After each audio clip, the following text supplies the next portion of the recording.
Hello everyone.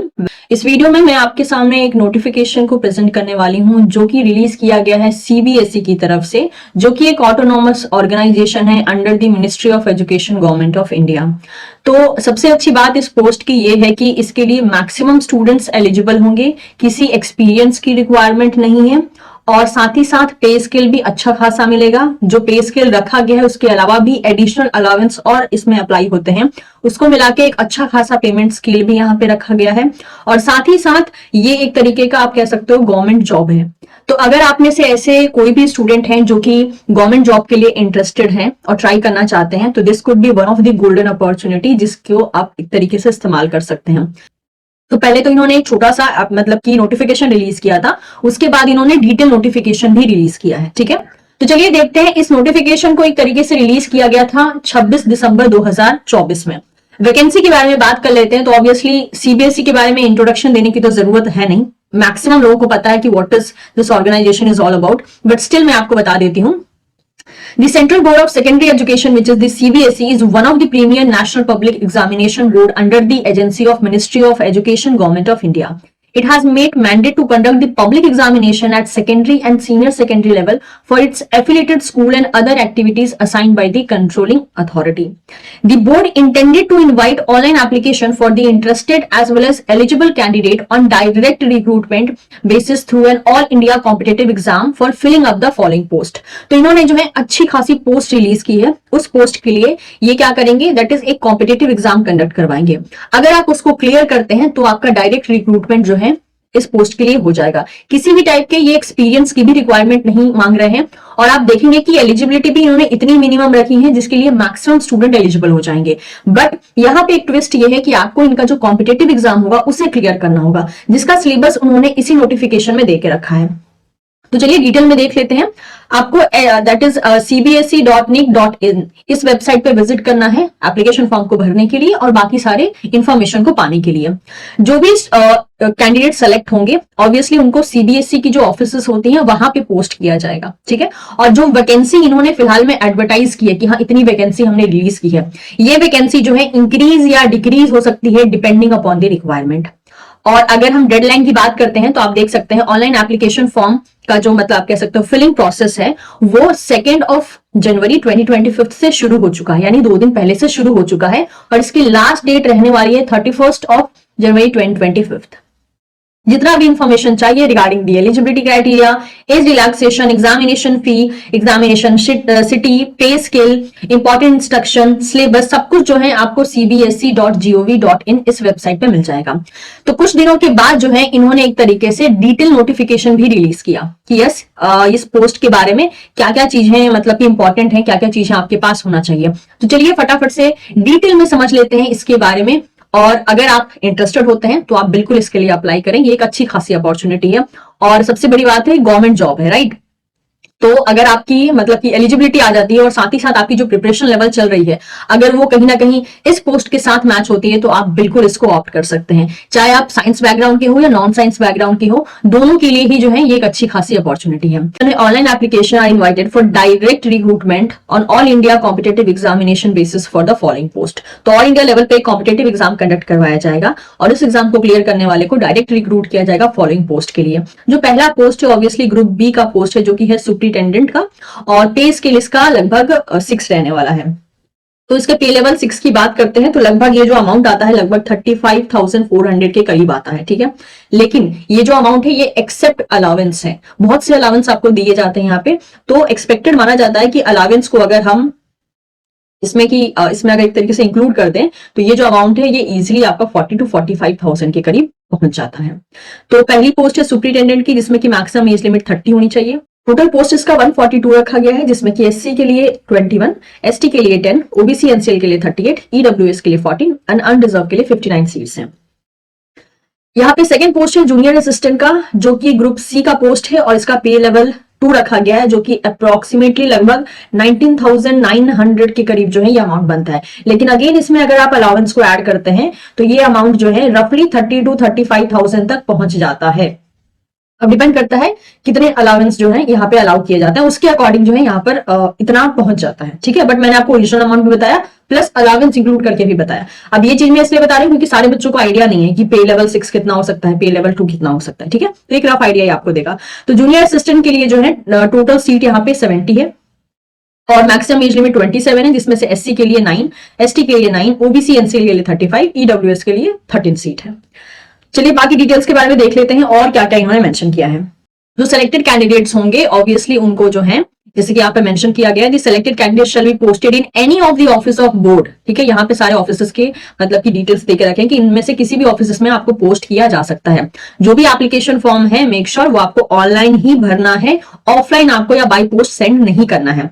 Nationality की बात करिए, सिटीजनशिप की बात करें तो कैंडिडेट का जो है सिटीजन ऑफ इंडिया होना जरूरी है। Okay, coming to the age limit, upper age limit की बात करें तो कैंडिडेट का जो है मिनिमम एज लिमिट 18 होना चाहिए age on the closing date application form, that is 31 of January 2025।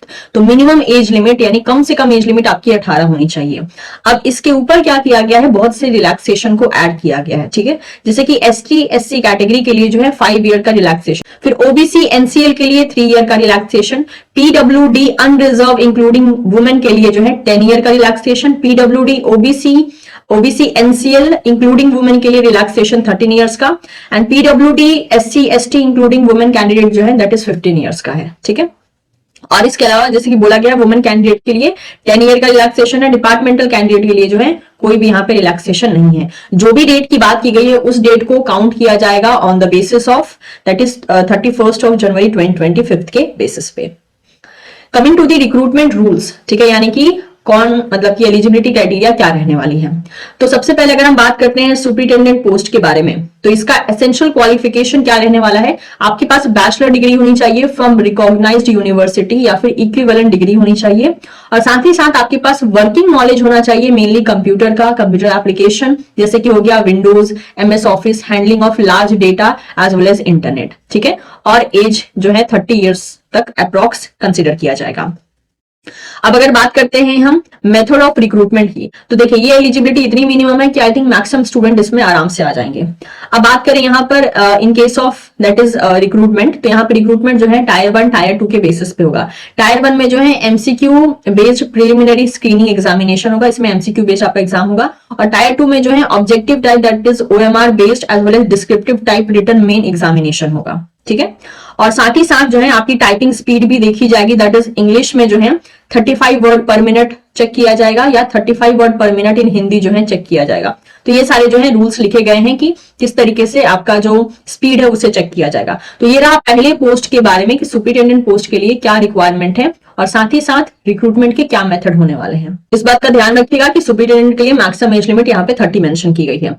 Coming to the junior assistant post, तो यहाँ पे जैसे कि एसेंशियल क्वालिफिकेशन में आप देख सकते हैं मेंशन है दैट इज 12th क्लास और equivalent qualification from recognised board और यूनिवर्सिटी, और साथ ही साथ इसमें आपके पास टाइपिंग स्पीड से वैसी ही चाहिए 35 वर्ड पर मिनट इन इंग्लिश या 35 वर्ड पर मिनट इन हिंदी। ठीक है, बाकी सारा भी आप चेक कर सकते हैं। एज जो है 18 से लेके 27 ईयर्स के बीच में होनी चाहिए।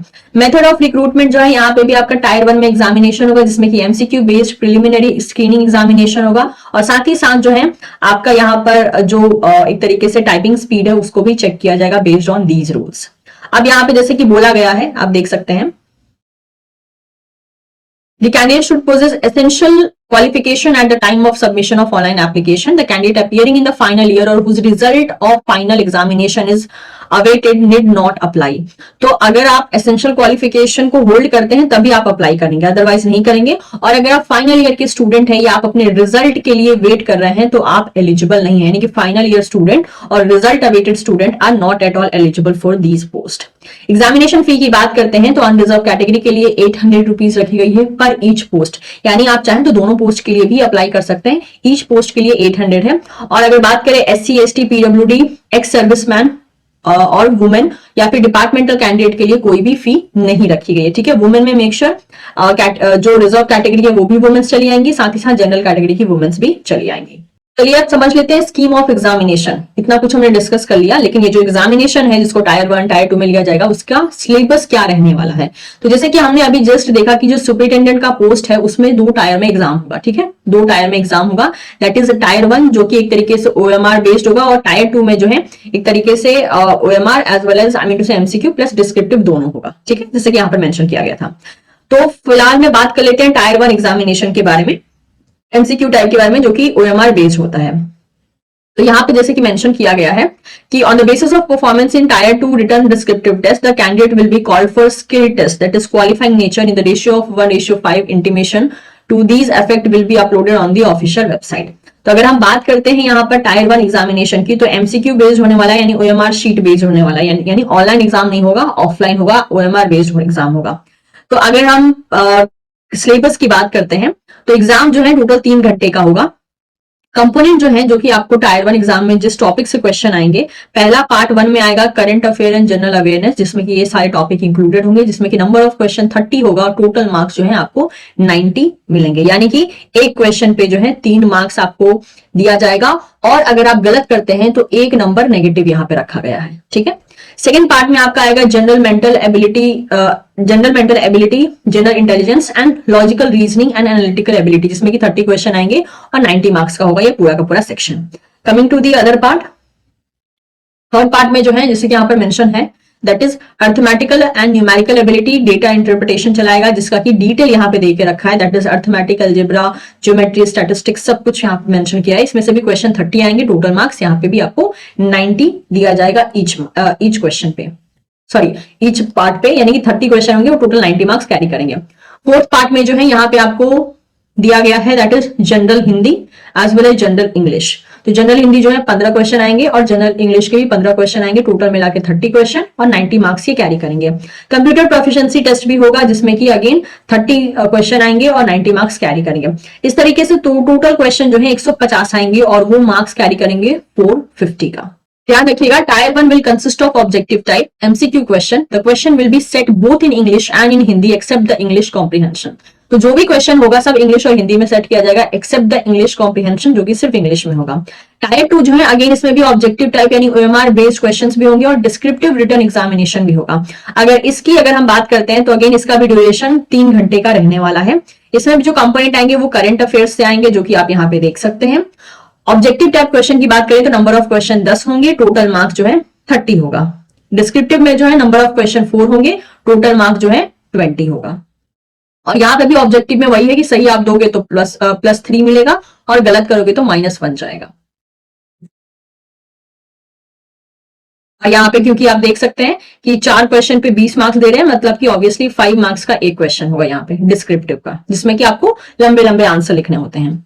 अगला अगर बात करते हैं पार्ट की, तो अगला टॉपिक जो कि आपका टायर 2 में मिलेगा वो होगा Indian history and culture. That is इसमें भी जो है आपको एमसीक्यू में 4 क्वेश्चन मिलेंगे और 12 मार्क्स कैरी करेंगे, और डिस्क्रिप्टिव में 4 क्वेश्चन होंगे जो कि 20 मार्क्स कैरी करेंगे। नेक्स्ट है इंडियन इकोनॉमी पे जो क्वेश्चन आएगा वो आएगा 4 question in MCQ, 12 marks carry करेगा, 4 question in descriptive, 20 marks carry करेगा। ओके अगला बार आप देख सकते हैं इंडियन ज्योग्राफी का, साइंस एंड टेक्नोलॉजी का, और रेस्पेक्टिव बेसिस पे यहाँ पे मेंशन भी है कि कितने क्वेश्चन आएंगे और कितने मार्क्स कैरी करेंगे, तो ये आप एक बार गो थ्रू कर लीजिएगा, ठीक है। सिलेबस यहाँ पे मेंशन कर दिया गया है। तो ये जो पूरा का पूरा पोर्शन था ये किसके लिए था, ये था सुपरिटेंडेंट के लिए, that is tyre 1 and tyre 2 का पूरा डिटेल की कौन कौन से टॉपिक यहाँ पे पूछे जा सकते हैं। Coming to the junior analyst post, इसमें जो है ऑब्वियसली एग्जाम टायर 1 में ही होगा, दैट इज एमसीक्यू एग्जामिनेशन होगा, followed by skill test which is qualifying in nature. On the basis of performance in Tier 1 MCQ examination, the candidate will be called for the skill test. ठीक है, तो Tier 1 आप clear करेंगे तभी skill test के लिए आपको बुलाया जाएगा। अगेन यहाँ पे आप देख सकते हैं जो कंपोनेंट यहाँ पे दिए गए, that is OMR based examination होगा टायर 1 में, और पार्ट आप देख सकते हैं यहाँ पे, that is general knowledge, reasoning, general Hindi and English, basic knowledge, awareness, और नंबर ऑफ क्वेश्चन कितने होंगे ये सारा मेंशन कर दिया गया है, और टोटल मार्क्स कितना कैरी करेगा ये भी यहाँ मेंशन कर दिया गया है। तो टोटल क्वेश्चन आपको 100 मिलेंगे, ये कैरी करेंगे 300 मार्क्स, और ड्यूरेशन होगा 2 घंटे का। अगेन यहाँ पे भी जो एमसीक्यू क्वेश्चन होंगे वो एक क्वेश्चन जो है 3 मार्क्स कैरी करेगा और गलत होने पे 1 मार्क्स नेगेटिव हो जाएगा। Medium of examination will be bilingual, दोनों ही हिंदी और इंग्लिश में पेपर आएगा, लेकिन जो इंग्लिश कॉम्प्रिहेंशन है वो सिर्फ और सिर्फ इंग्लिश में आएगा। तो expected level of knowledge for conducting examination, यानी कि इस एग्जामिनेशन के लिए अगर आप बैठ रहे हो तो आपके अंदर किस लेवल का नॉलेज होना चाहिए। तो सुपरिटेंडेंट में जो एग्जाम टायर 1 टायर 2 में हो रहा है, टायर 1 को क्लियर करने के लिए सीनियर सेकेंडरी का जो इन्फॉर्मेशन होता है, जो नॉलेज होता है, उस लेवल की नॉलेज होनी चाहिए। और टायर 2 एग्जाम को क्लियर करने के लिए आपको ग्रेजुएशन लेवल का नॉलेज होना जरूरी है। Coming to the junior assistant post, यहाँ पे टायर 1 को क्लियर करने के लिए सीनियर सेकेंडरी का नॉलेज होना, यहाँ अकॉर्डिंग टू देम इनफ होगा, ठीक है। सो अब अगर बात करते हैं यहाँ पे क्राइटेरिया के बारे में कि criteria for short listing and final selection of the student, तो किस बेसिस पे जो है यहाँ पे इन्होंने बोला हुआ है। सो फॉर सुपरिटेंडेंट जो कट ऑफ मार्क्स होगा टायर 1 टायर 2 का, वो कितना होगा, वो 5% बिलो होगा the cut off marks of UR category. तो मान लीजिए अनरिजर्व कैटेगरी के लिए एक परसेंटेज आई, लेट सपोज 50% हुई, ठीक है, कि 50% मार्क्स अनरिजर्व के लिए है। तो बाकी जो कैटेगरी है जैसे कि हो गया ओबीसी, ईडब्ल्यूएस, ठीक है, इनको जो है इनको 5% लेस स्कोर करना होगा, यानी कि उनका 45 हो सकता है, ठीक है। और जो बाकी है that is SC, ST, PWD, इनको जो है अनरिजर्व के कंपेयर में 10% लेस स्कोर करना होगा, यानी कि 40% स्कोर करना होगा। ये जो मैंने 50 बताया है ये एक इमेजिनरी नंबर है, यहाँ पे उन्होंने बताया नहीं है कितना, लेकिन अनरिजर्व कैटेगरी में जो कट ऑफ जाएगी उस कट ऑफ से 5% कम कट ऑफ जो है कंसिडर किया जाएगा, दैट इज ओबीसी, ईडब्ल्यूएस का, और 10% कम कट ऑफ कंसिडर किया जाएगा, that is ST, SC, PWD का, ठीक है। लेकिन ध्यान रखें, however no candidate will be considered for the selection process if they secure less than 30% of maximum marks in any tier of the examination. लेकिन अगर आपका 30% से कम हो जाता है मार्क्स, तब आपको कंसिडर नहीं किया जाएगा, आपको शॉर्टलिस्ट नहीं किया जाएगा, ठीक है। नेक्स्ट, जूनियर एनालिस्ट के लिए भी सेम यही रूल है जो यहाँ पे रूल है। जैसे कि यहाँ पर इन्होंने कुछ केस बताया है, सिनारियो 1, जैसे कि मान लीजिए अनरिजर्व कैटेगरी में कैंडिडेट ने स्कोर किया 52% मार्क्स, तो ओबीसी, ईडब्ल्यूएस के लिए जो कट ऑफ जाएगी वो जाएगी 47, उन्हीं को जो है शॉर्टलिस्ट किया जाएगा for the next stage of recruitment process, ठीक है। और उसके बाद for the vacancies and in order to merit, similarly ST, SC, PWD के लिए 42% मार्क्स जिन्होंने स्कोर किया है उनको शॉर्टलिस्ट किया जाएगा for the further category.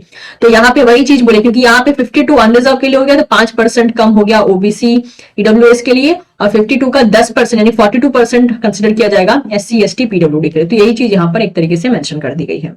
Scenario 2 में क्या बताया गया है, मान लीजिए कि अनरिजर्व कैटेगरी में ही जो कैंडिडेट है उसने लेस देन 30 मार्क्स स्कोर किया है compare to the complete paper, ठीक है। ऐसे केस में no candidate for unreserve OBC, EWS, SC, ST, PWD category shall be short listed and next stage of recruitment process stand cancelled. तो क्योंकि यहाँ पे कंपैरेटिव किया जा रहा है अनरिजर्व कैटेगरी से, लेकिन अनरिजर्व कैटेगरी में अगर कट ऑफ 30% मार्क्स से कम गई तो सारी कैटेगरी के पोस्ट को कैंसिल कर दिया जाएगा, ठीक है। इसके बाद आप देख सकते हैं सिटी ऑफ एग्जामिनेशन, यहाँ पे आप चेक कर सकते हैं किस सिटी से आप बिलोंग करते हैं, उसी के अकॉर्डिंग जो है आप यहाँ पे सेंटर भर सकते हैं। मार्किंग स्कीम के बारे में ऑलरेडी बता चुकी हूँ। एमसीक्यू में जो है 3 मार्क्स आपको दिए जाएंगे सही क्वेश्चन के लिए, 1 मार्क्स डिडक्ट किया जाएगा गलत क्वेश्चन के लिए, और अनआंसर्ड क्वेश्चन के लिए कोई भी मार्क्स नहीं दिए जाएंगे। साथ ही साथ यहाँ पर मेंशन है कि री इवैल्यूएशन के लिए कोई भी यहाँ पे प्रोसेस अवेलेबल नहीं है, मतलब कि आप अपने पेपर को रीचेक नहीं करवा सकते हैं। No request in this regard will be entertain for whatsoever the response में बी। It is mandatory to qualify with 30% marks in each part separately, that is OMR type and descriptive type question paper. तो OMR और descriptive type जो 2 type के question paper होंगे ना, उसमें OMR में अलग से 30% लाना जरूरी है और डिस्क्रिप्टिव में अलग से 30% लाना जरूरी है। मैंने टोटल जो मार्क्स होगा उस मार्क्स का 30% स्कोर करना मैंडेटरी है। बाकी अगर देखा जाए तो सारे के सारे जनरल इंस्ट्रक्शन भी लिखे गए हैं जो कि आप एक तरीके से गो थ्रू कर सकते हैं। तो अगर इन केस आपका इंटरेस्ट आता है और आप इसके सिलेबस के साथ समहाउ रिलेट कर पाते हैं और आपको लगता है कि आप इसको हैंडल कर सकते हैं, तो this is one of the golden opportunity जिसका आप इस्तेमाल कर सकते हैं। पे स्केल भी अच्छी खासी है और सबसे बड़ी बात है it is under the government of India, right. तो मैं उम्मीद करती हूँ ये जो इन्फॉर्मेशन मैंने आपको दी है ये आपके लिए यूजफुल रही होगी। आप इसे अपने दोस्तों के साथ भी शेयर कर सकते हैं ताकि उनको भी इस बारे में इंफॉर्मेशन मिले। और अगर आपको ये वीडियो हेल्पफुल लगी हो तो don't forget to subscribe this channel for getting the more different video updates as well as different post से रिलेटेड भी जो है फ्यूचर में आपको वीडियो के अपडेट्स मिलते रहेंगे। Thank you so much everyone, will see you soon in the next session. Bye bye.